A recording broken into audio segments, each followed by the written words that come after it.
New ইয়র্কের জ্যাকসনের থেকে আপনাদের সঙ্গে আছে আমি খালেদ মহিউদ্দিন। জুলাই আন্দোলনের অন্যতম মুখ তিনি। বৈষম্য বিরোধী ছাত্র আন্দোলনের সমন্বয়ক হিসেবে মৃত্যু ঝুঁকি নিয়ে নিপীড়ন সয়ে হাসিনা সরকারের বিরুদ্ধে সোচ্চার ছিলেন 24-এ। তাদের অসীম সাহসিকতায় সেই সরকারের পতন হয়, দেশ থেকে বাধ্য হন শেখ হাসিনা। মাতৃভূমি অথবা মৃত্যুর মুখোমুখি দাঁড়িয়ে সফল আসিফ মোহাম্মদ সজীব ভূঁইয়া এখন অন্তর্বর্তী সরকারের একজন উপদেষ্টা হিসেবে গুরুত্বপূর্ণ কিছু মন্ত্রণালয় সামাল দিচ্ছেন। এখনও সোচ্চার, রাষ্ট্র সংস্কারের পক্ষে উচ্চকণ্ঠ আছেন জুলাই শহীদ ও জুলাই যোদ্ধাদের অধিকার আদায়ে। নানা বিষয়ে তিনি আলোচনায় থাকছেন, বিতর্ক থাকছে তাকে নিয়ে, তিনি তার জবাবও দিচ্ছেন। অনেক সময় নতুন করে আলোচনায় আসছেন, সবসময়, অনেক সময় না, নতুন করে আলোচনায় থাকছেন সবসময়। জনাব আসিফ মোহাম্মদ সজীব ভূঁইয়া আমাদের যুব ও ক্রীড়া মন্ত্রণালয়ের পাশাপাশি যিনি স্থানীয় সরকার, পল্লী উন্নয়ন, সমবায় মন্ত্রণালয় সামলাচ্ছেন, সেই উপদেষ্টা জনাব আসিফ মোহাম্মদ সজীব ভাই আজকে আমাদের অনুষ্ঠানের সঙ্গে আছেন। আর জনাব আসিফ মোহাম্মদ সজীব ভাই, আপনাকে আমাদের অনুষ্ঠানের পক্ষ থেকে, সবার পক্ষ থেকে স্বাগত জানাই। আপনি আমাদের সাথে যুক্ত হয়েছেন, সেজন্য আমাদের শুভেচ্ছা ও কৃতজ্ঞতা জানবেন। ধন্যবাদ।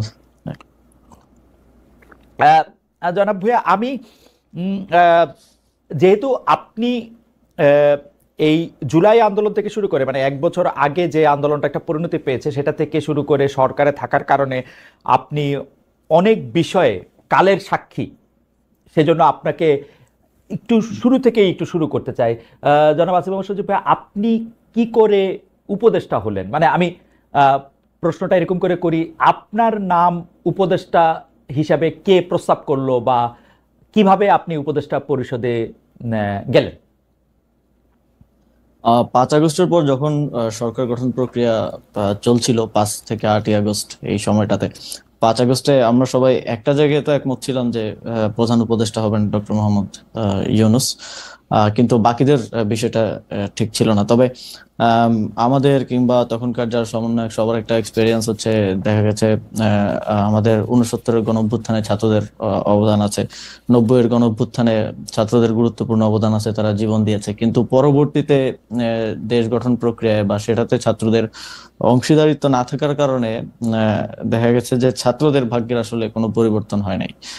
আর একটা বিষয় ছিল, সেটা হচ্ছে গণঅভ্যুত্থানের পরে আমরা যখন উপদেষ্টাদের তালিকা নিজেরাও করছিলাম, আরো বিভিন্ন জায়গা থেকে স্টেক হোল্ডারদের থেকে নিচ্ছিলাম তালিকা, তো দেখে আমাদেরও অতটা শিওর হতে পারছিলাম না, কারণ আমরা তো তাদেরকে ব্যক্তিগতভাবে চিনতাম না, আমরা হয়তো টিভিতে দেখেছি বা অনেককে দেখিও নাই। শিওর হতে পারছিলাম না যে তারা কতটুকু গণঅভ্যুত্থানকে ধারণ করে কাজ করবে। তো সেই জায়গা থেকে আমার যতদূর মনে পড়ে 6 কি 7 আগস্ট টিএসসি তে আমাদের 158 জন সমন্বয়ক সহ আরো যারা গুরুত্বপূর্ণ ভূমিকা রেখেছিল তাদেরকে নিয়ে একটা বৈঠক ছিল।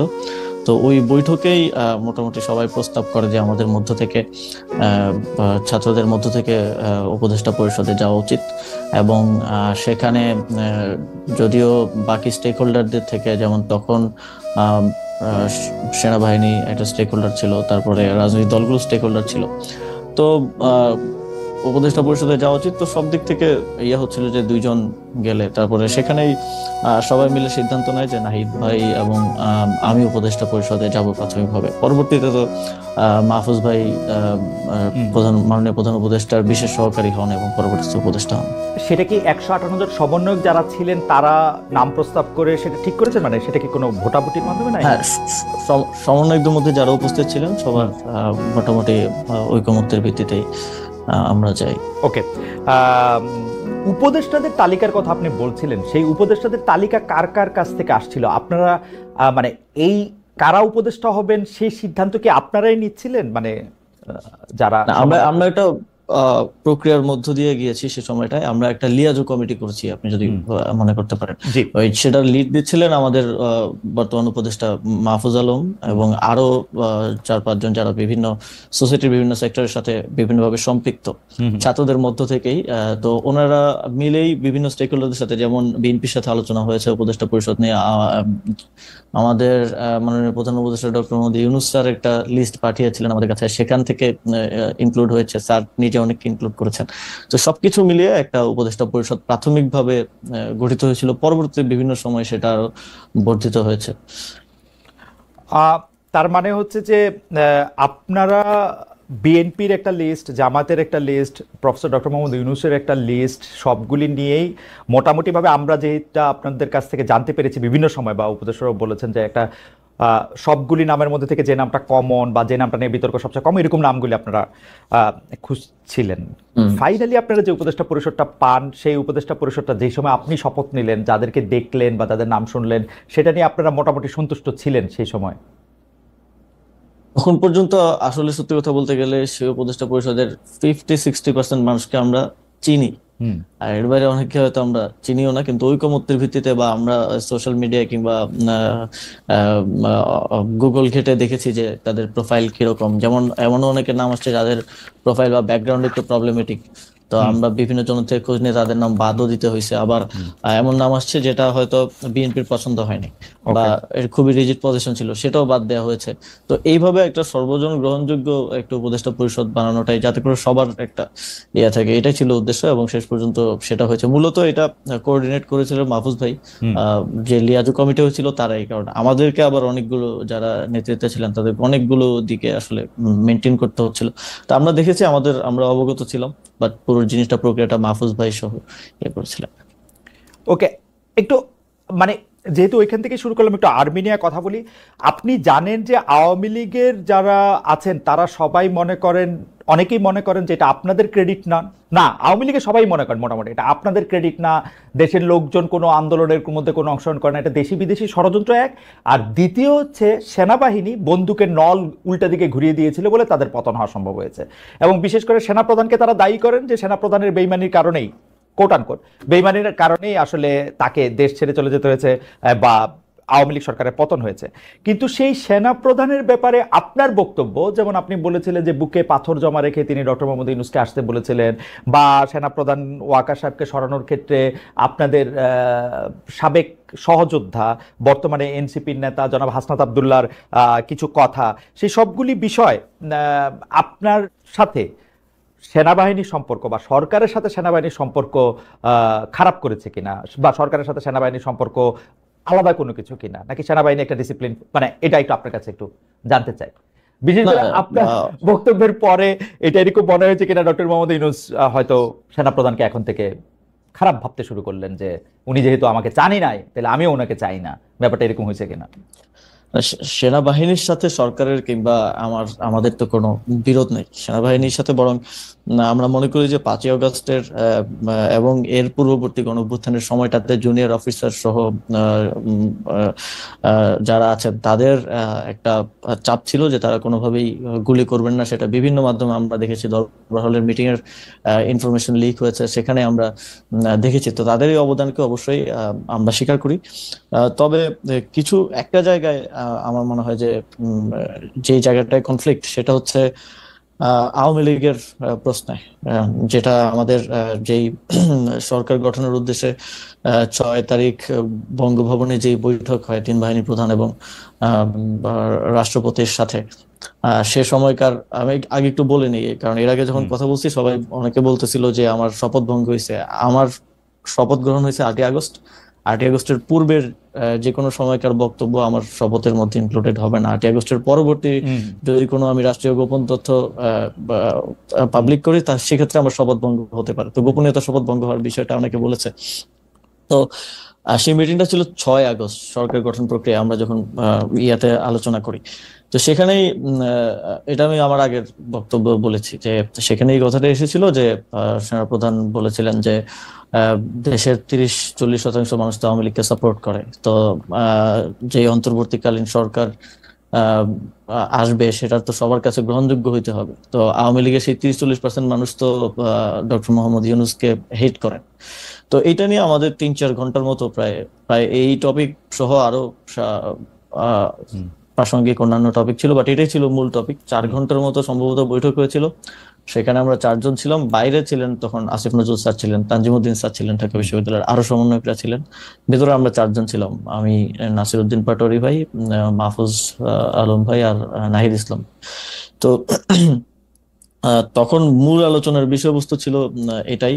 এবং আমি তো আমার আগের সাক্ষাৎকারে বলেছি যে, এবং আমি এটা নিজের থেকে বানিয়ে বলি নাই যে বুকে পাথর চাপা দিয়ে মেনে নিলাম, এটা আমি ওনার বক্তব্যকে কোট করেছি। এবং এই বিষয়ে আমার জানা মতে কোনো রিবাটাল বা এরকম কিছু তো আসে নাই। তো সেই জায়গা থেকে আমার জায়গা থেকে আমার মনে হয়েছে যে আওয়ামী লীগ লীগের প্রতি সিম্প্যাথি থাকাটা এবং আওয়ামী লীগকে ফিরে আনার কিংবা নানা, যেমন এখন একটা কথা শুনতে পাওয়া যায় যে জাতীয় পার্টিকে প্রধান বিরোধী দল করার জন্য একটা তোড়জোড় চলতেছে।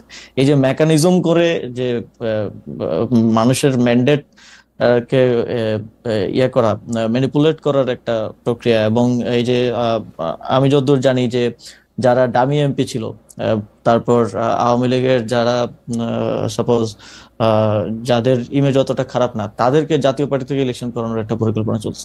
এই যে এই ধরনের উদ্যোগ বা এই ধরনের বিষয়গুলোর কারণেই কিন্তু আহ, আহ, আমি ব্যক্তিগতভাবে এবং সরকারেরও বিভিন্ন অংশ এই বিষয়টা নিয়ে হয়তো স্কেপটিক্যাল থাকতে পারে, এবং সেটা কতটুকু আসলে যেটা বলছেন যে স্যারের সাথে সম্পর্ক খারাপ, এটা আমি কখনো দেখি নাই। স্যার সব সময় সবাইকে ওন করে সবাইকে সাথে নিয়ে আসলে কাজ করতে চান, এবং মূলত 5ই আগস্টের পরে এত বড় একটা অভ্যুত্থান বিপ্লবের পরে বাংলাদেশে যে পরিস্থিতি খারাপের দিকে যায় নাই, দেশটা যে একটা গৃহযুদ্ধের দিকে যায় নাই, বরং আস্তে আস্তে আরো স্টেবিলিটির দিকে আসছে, এটা মূলত স্যারের এই সবাইকে অ্যাকোমোডেট করে কাজ করার মানসিকতার কারণেই সম্ভব হয়েছে।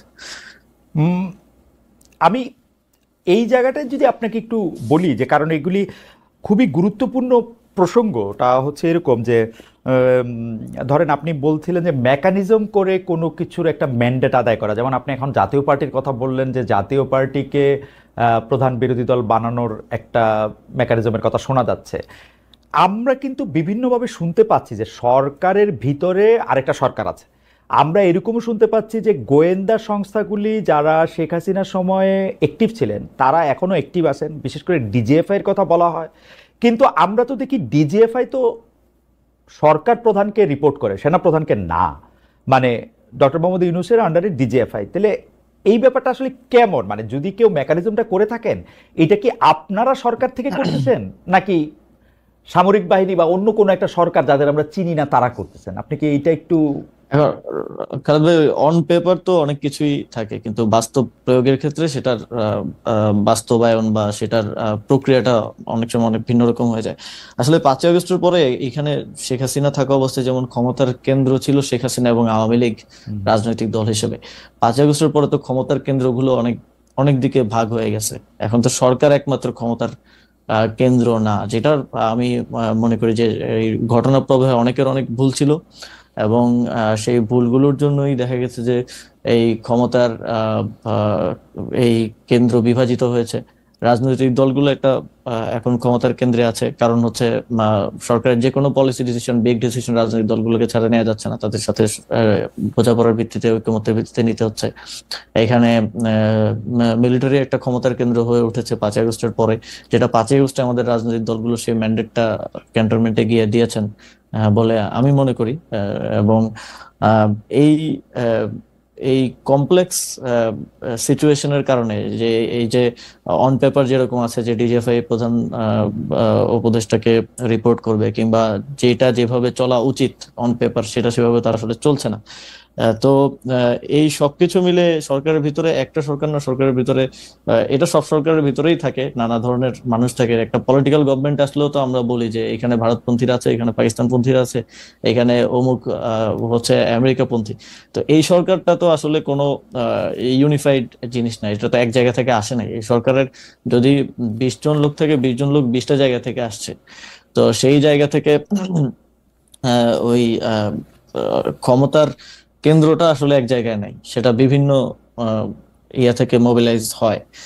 তো অন পেপার যেটা যেভাবে আছে সেটা সেভাবে চলা একটু মুশকিল এই সময়ে। আহ, আমার মনে হয় যে আপনি অনেকগুলি গুরুত্বপূর্ণ বিষয়ে আসলে যতটুকু আপনার পক্ষে বলা সম্ভব একটি সাংবিধানিক পদে থেকে আম, আহ, সেরকমই আপনি বলছেন। কিন্তু আমাদের জন্য যদি একটু আপনি পরিষ্কার করতেন, যেমন যে রাজনৈতিক দলগুলোকে এখন আপনি ক্ষমতার কেন্দ্র বলতেছেন, সরকার অনেকগুলি সিদ্ধান্ত আসলে রাজনৈতিক দলগুলোর বাইরে নিতে পারছে না, সেনাবাহিনীকেও আপনি একটা ক্ষমতার কেন্দ্র বলছেন। আমরা কি এরকম বলতে পারি যেরকম আমরা আসলে, মানে আমার কানে যেরকম করে কথা আসে সেটা হচ্ছে যে এখন বাংলাদেশ সরকারের অর্থাৎ আপনাদের সকল সিদ্ধান্ত নিয়ন্ত্রণ করছে বিএনপি? আমরা কি এরকমভাবে বলতে পারি যে আসলে জেনারেল ওয়াকারের পদপদবীর দিক দিয়ে তিনি আপনাদের সরকারের সরকারকে রিপোর্ট করার কথা থাকলেও কাগজে কলমে অনেক ক্ষেত্রে তিনি একটি পক্ষ হয়ে বুঝাচ্ছেন, আপনি কি এরকমটাই বলছেন? বা আপনি যদি এই ব্যাপারটা আরেকটু ব্যাখ্যা করতেন, যে রাজনৈতিক দল বলতে কি শুধু আপনি বিএনপিকে বুঝাচ্ছেন, নাকি জামাত বা এনসিপিকেও বুঝাচ্ছেন? ক্ষমতার কেন্দ্র সামরিকায়ন বলতে কি আপনি জেনারেল ওয়াকারকে বুঝাচ্ছেন, নাকি জেনারেল ওয়াকারেরও আয়ত্তের বাইরে এরকম কোনো কিছুর কথা আপনি বলছেন, কোনো বাইরের রাষ্ট্রের কোনো না, আমি আমি আমি এখানকার মানে ক্ষমতার কেন্দ্র বলতে নির্দিষ্ট রাজনৈতিক দল না বলে আমি এখানে পলিটিক্যাল স্টাবলিশমেন্ট যেটা আছে স্টাবলিশমেন্ট আকারে এখানে বলি। যেমন মনে করেন যে যদি উদাহরণ দেই যে স্থানীয় সরকার নির্বাচন, আমি তো স্থানীয় সরকার হুম মন্ত্রণালয়ের দায়িত্বে।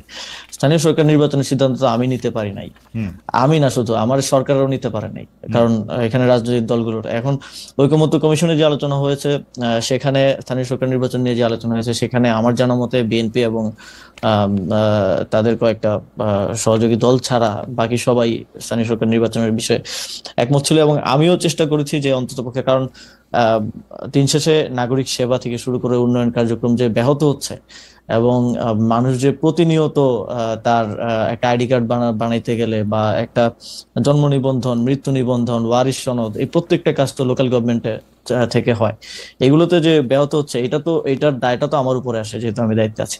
তো কিন্তু যখন সিদ্ধান্ত গ্রহণ প্রক্রিয়া এটা চলে যায় তখন তো এটা বিভিন্ন এই যে ক্ষমতার যে কেন্দ্রগুলোর কথা আমি বললাম সেখানে তো গিয়ে হচ্ছে আটকে যাচ্ছে। তো এখানে আমি কোনো নির্দিষ্ট দলের কথা না বলে পলিটিক্যাল স্টাবলিশমেন্টের কথা বলি এবং কোনো নির্দিষ্ট ব্যক্তির কথা না বলে মিলিটারি স্টাবলিশমেন্টের কথা বলি, যেটা গত 15 বছরে 16 বছরে তৈরি করে যাওয়া হয়েছে। এবং আমি মনে করি যে শুধু এই সরকার না, এই সরকার তো অপেক্ষাকৃত একটা দুর্বল সরকার হিসেবে পরিচিত, এই সরকার না, যে পরবর্তী পলিটিক্যাল গভর্নমেন্ট আসলেও তাদের এই যে আওয়ামী যে এস্টাবলিশমেন্ট বিভিন্ন জায়গায় রয়ে গেছে, এইটার জন্য ভুগতে হবে একটা দীর্ঘ সময়, তাদেরকেও ভুগতে হবে এবং এইটা সেটেল করাটা খুবই টাফ জব হবে পরবর্তী যে কোনো সরকারের জন্য। আমি আবার একটু জুলাই আন্দোলনের প্রসঙ্গে একটু আসি। আপনি জুলাই আন্দোলন নিয়ে আপনি আপনি বই লিখেছেন, কলাম লিখেছেন পত্রপত্রিকায়। কিন্তু আমরা যেটি দেখতে পাচ্ছি যে এই আন্দোলনে কার কৃতিত্ব কত বেশি সেটি নিয়ে এখন মানে কয়েকদিন পর পর নতুন নতুন করে এটি আলোচনায় আসছে। সর্বশেষ জনাব নাহিদ ইসলাম, জনাব সাদিক কাইম, মানে তিনি সমন্বয়কই ছিলেন না বা এই জাতীয় কথায় দেখা গেছে যে শিবিরের সাথেও আসলে ছাত্রদের যে দল, রাজনৈতিক দল যারা যেটি গ্রহণ করেছেন, যে এনসিপির একটি দূরত্ব সৃষ্টি হয়েছে, এনসিপির দূরত্ব বিএনপির সঙ্গেও সৃষ্টি হয়েছে, এনসিপির দূরত্ব নানা কারণে জামাতের সঙ্গেও সৃষ্টি হয়েছে, এইসব মিলে এটাকে আপনি আসলে কিভাবে দেখেন? মানে জুলাই আন্দোলনের কৃতিত্ব নিয়ে বা বাটোয়ারা নিয়ে যে এই ব্যাপারটাকে আসলে আপনি কিভাবে দেখেন? অনেক সময় প্রথমত সরকারেরও প্রচন্ড সমালোচনা হ্যাঁ, করা হচ্ছে, কোনো সময় কিংস হ্যাঁ। পার্টি বলে, কোনো সময় এটা বলে, সেটাও যদি একটু মাথাটাকে বলেন। জি। না, সবার তো হচ্ছে মানে দৃষ্টিভঙ্গি এবং লেন্স তো একরকম না। মনে করেন আমি যখন জুলাই গণ অভ্যুত্থান সংঘটিত হয় সবচেয়ে গুরুত্বপূর্ণ 10টা দিন আমি ডিটেনশনে ছিলাম। হুম তো ওই সময়ের স্টোরিটা আমিও আরেকজন থেকে আমার শুনতে হয়েছে হুম বা পত্রপত্রিকা বিভিন্ন জায়গায় আমার দেখতে হয়েছে। প্রথমত তো 19 জুলাই থেকে 24 জুলাই এবং পরবর্তীতে আবার 24 জুলাই পরে 2 দিন বেড়েছিলাম, 26 জুলাই থেকে আবার 1 আগস্ট পর্যন্ত ডিটেনশনে থাকা লাগছে। তো আমি আসলে যেভাবে দেখছি বা আমি যেভাবে সিদ্ধান্ত নিছি, আহ সাদিক কায়েম বলেন বা হুম নাহিদ ইসলাম বলেন বা আরো যারা আছে, আরো যেমন ছাত্রদলের রাকিব ভাই আছে, তাদের দেখার দৃষ্টিভঙ্গিটা তো এক না। মনে করেন হুম একটা সিদ্ধান্ত, গুরুত্বপূর্ণ সিদ্ধান্ত নেওয়ার ক্ষেত্রে আমরা যারা স্টেক হোল্ডার আছে যাদের সাথে যোগাযোগ তখন হচ্ছিল, অন্তত 5-6 জনের সাথে যোগাযোগ করতাম। তো এখন মনে করেন আমি ছাত্রদলের রাকিব ভাইয়ের সাথেও যোগাযোগ করলাম, কথা হুম বললাম যে ভাই কালকে আমি এই প্রোগ্রামটা দিতে চাচ্ছি, আমরা কালকে অসহযোগ আন্দোলনের ডাক দিতে চাচ্ছি। সাদিক ভাইয়ের সাথেও কথা বললাম যে অসহযোগ আন্দোলনের ডাক দিতে হবে। আবার এই যোগাযোগটা কিন্তু যে আমার সাথে হচ্ছে তা না, হুম আমার সাথেও কখনো হচ্ছে না, কখনো মাহফুজ ভাইয়ের সাথে হচ্ছে, কখনো নাহিদ ভাইয়ের সাথে হচ্ছে, বিভিন্ন স্তরে হচ্ছে। তো তখন সাদিক ভাই আমাকে একটা পরামর্শ দিল, রাকিব ভাই আমাকে একটা পরামর্শ দিল, আরো 4-5 জন আমাকে আরো তাদের মতো করে পরামর্শ দিল। এখন সাদিক ভাই যদি মনে করে যে আমি পরামর্শ দিছি বলেই এটা হয়েছে এবং হুম উনি বা ওনার দল যদি এটাই বলে সব জায়গায়, তো এইটা তো হচ্ছে মনে করেন যে যাদের সোশ্যাল মিডিয়া বা মিডিয়ায় ওইরকম স্টাবলিশমেন্ট আছে, যাদের ওই সক্ষমতা আছে, ওই লোকবল আছে, তারা তো তাদের ন্যারেটিভটা স্টাবলিশ করার চেষ্টা করে। আবার রাকিব ভাই একটা ন্যারেটিভ দিবেন, রাকিব ভাই বলবে না আমি দিছিলাম হুম পরামর্শটা এই জন্য এটা হয়েছে। তো এই যে লেন্সটা তো এক এক দিক থেকে একরকম। অনেকে আছে, আরো অনেকে আছে যাদের সাথে আমাদের যোগাযোগ হতো, তারা এটা বলেও না যে এই পরামর্শটা আমি দিছিলাম ওইটা। হুম। তো এই যে এখানে কানেক্টিং পয়েন্টটা সেন্ট্রালে আমরা ছিলাম, তো এই যে লেন্সটা ভিন্ন ভিন্ন এবং সবার অভিজ্ঞতাটা তো ভিন্ন ভিন্ন, তো সবাই তার অভিজ্ঞতাটাকে এস্টাবলিশ করার যে একটা প্রতিযোগিতা, এটার মধ্যেই নানা ডিস্টরশন, না, কেউ একটু বাড়িয়ে বলা কমিয়ে বলা এসব নিয়েই হচ্ছে এই বিতর্কটা আর কি। এইভাবেই আসিফ, আমি দেখি এটা। আসিফ একটা কথা একটু স্পষ্ট করে আমি একটু বলি যে আপনাদেরকে তো আমরা আসলে খেয়াল করছি জুলাই মাস থেকে, জুলাই 2024 থেকে খেয়াল করছি যে অনেকেই বলে থাকেন, এবং এটা আমি বিভিন্ন সময় বিভিন্ন প্রমাণও পেয়েছি যে সবচেয়ে বেশি সূক্ষ্মভাবে জিনিসগুলি বিবেচনা করতে পারেন আপনি, দ্রুত আপনি এটা বিবেচনা করতে পারেন এবং আপনার একটা মত থাকে। আপনি কি খেয়াল করছেন যে ধরেন আব্দুল কাদেরের যে ফেসবুকের যে স্ট্যাটাস পরপর যেগুলি দেওয়া হলো শিবিরের পক্ষ থেকে বা সাদিক কায়েম সাহেবের অনুসারীদের পক্ষ থেকে এগুলির যেটা জবাব দেওয়া হলো, পরবর্তী প্রেক্ষিতে নাহিদ সাহেব যেগুলির আবার জবাব দিলেন, আবার ধরেন 5 আগস্টের স্মরণের অনুষ্ঠানে আপনাদের গুরুত্বপূর্ণ নেতারা যে কক্সবাজার গেলেন, আবার তাদেরকে যে শোকজ দেওয়া হলো, এই পুরোটা জিনিস এরকম মনে হয় না যে জুলাই আন্দোলনের, মানে আপনি লেন্স থেকে দেখা না দেখার কথা বলতেছিলেন, কিন্তু আপনার মনে হয় না যে জুলাই আন্দোলনের এক একটা গ্রুপ এক একজনের অনেক বড় শত্রুতে পরিণত হয়েছে? এইটা আপনার মনে হয় কিনা? আহ, দেখেন ওই এখানে যাদের কথা বলছেন সবাই তো ইয়াং, এবং সবার বয়সই আমার মতে 30 বছরের নিচে। তো স্বাভাবিকভাবেই মানে এই বয়সের মানুষজনের মধ্যে খুব দ্রুত রিয়েক্ট করে ফেলার বা দ্রুত আহ, আহ, হচ্ছে এক ধরনের রক্ত গরম থাকার বিষয় আছে না, তো সেটার একটা রিফ্লেকশন এটা আমি মনে করি। তবে এইটা আমার মনে হয় যে ছোটখাটো বিষয়ে, বিভিন্ন স্বার্থগত বিষয় কিংবা কৃতিত্বের বিষয় হোক, কিংবা সামনে হয়তো ডাকসু আছে বা আরো কিছু বিষয়ে, এটা নিজেদের মধ্যে ছোটখাটো মতানৈক্য বলেই আমি মনে করি। কারণ এখনো বিগার কোশ্চেনে সবার কর্মপন্থা হয়তো ভিন্ন, যারা জুলাই গণঅভ্যুত্থানের স্টেক হোল্ডার ছিলেন, যারা অংশগ্রহণকারী ছিলেন, কিন্তু আহ আহ আওয়ামী লীগের প্রশ্নে বলেন, ফ্যাসিবাদের প্রশ্নে বলেন, একটা সুন্দর বাংলাদেশ গড়ার প্রশ্নে বলেন, আমি দেখেছি যে সবাই কাজ করছে। সবার কর্মপন্থা হয়তো ভিন্ন হতে পারে, বা কেউ এটা নিয়ে ডিবেট থাকতে পারে যে কে বেশি করতেছে কে কম করতেছে, ওকে, বা অনেক যেটা কক্সবাজার যাওয়ার কথা বললেন শোকজ, বা অনেকগুলো মনে হতে পারে যে এরা বাচ্চামি করতেছে, বা তো ওই বয়সের একটা বিষয় তো আছেই। কিন্তু আমার মনে হয় না যেটা এত বড় বিরোধ যেটা আসলে শত্রুতা বলা যায়, না কেউ এটা কেউ আমার মনে হয় যে আসিফ, আমি এই প্রসঙ্গ শেষ করতে চাই এখানে, কেউ কেউ যে বলছেন যে এই বিরোধটা আসলে কোনো কিছুর বাটোয়ারা নিয়ে, অর্থাৎ যারা এটার কেন্দ্রে থাকবেন তারা চাঁদা, যদি আমি পজিটিভ অর্থেও বলি, পার্টি চালানোর জন্য চাঁদা হোক বা অন্যান্য গুরুত্বের জন্য কোনো গুরুত্ব পাওয়া হোক, বা বড় নেতা ভবিষ্যতে হওয়ার জন্য এইটা গুরুত্বপূর্ণ, এইভাবে আপনি দেখেন কিনা? আপনি যেটা বললেন সেটা ঠিক আছে, বয়সের একটা, কিন্তু না, ওইভাবে দেখেন কিনা? এই এই বিষয়গুলো তো আছেই। মনে করেন সবার মধ্যেও তো একটা প্রতিযোগিতা আছে যে মনে করেন শিবির মনে করে বা জামাত মনে করে আমাদের এখান থেকে তরুণ নেতৃত্ব উঠে আসুক। তো আবার এনসিপি মনে করে যে, এনসিপি মনে করতে পারে যে যেহেতু গণঅভ্যুত্থানের অধিকাংশ নেতাই এখানে, আমরাই গণঅভ্যুত্থানের একমাত্র মানে সবচেয়ে বড় স্টেক হোল্ডার। তো এইগুলো নিয়ে মতানৈক্য, মতের অমিল আছে এবং প্রতিদ্বন্দ্বিতাও হবে সামনে ছাত্র সংসদ নির্বাচন। টাকা পয়সা দিয়ে আছে কিনা সেটা একটু বলেন, হ্যাঁ, যে একদম টাকা পয়সা দিয়ে আছে কিনা? আমার মনে হয় না। টাকা পয়সা আমি নিয়ে নাই। অন্তত অন্তত দেখি নাই এটা গুরুত্ব পাওয়া, বা হচ্ছে কারো মনে হচ্ছে গ্রিভেন্স থাকে না যে ও আমার কথাটা বললো না, এই কথাটা বলতে গিয়ে, ও কিন্তু আচ্ছা, আমি তো ওই ঐতিহাসিক প্রেক্ষাপটে ছিলাম। এই গ্রিভেন্স গুলো থেকেই বেশি এটা শুরুটাও আচ্ছা। হয়েছে এবং এটা দিন দিন বাড়ছে। তবে আমি মনে করি যে এই বিষয়গুলোতে আরো বেশি মানে যদি কমিউনিকেশন থাকে জুলাইয়ের বিভিন্ন পক্ষের মধ্যে, তাহলে আমার মনে হয় যে এই জিনিসগুলো জনসম্মুখে এরকম হাস্যকর পরিস্থিতিতে আসা থেকে আসলে ইয়া করা যায়।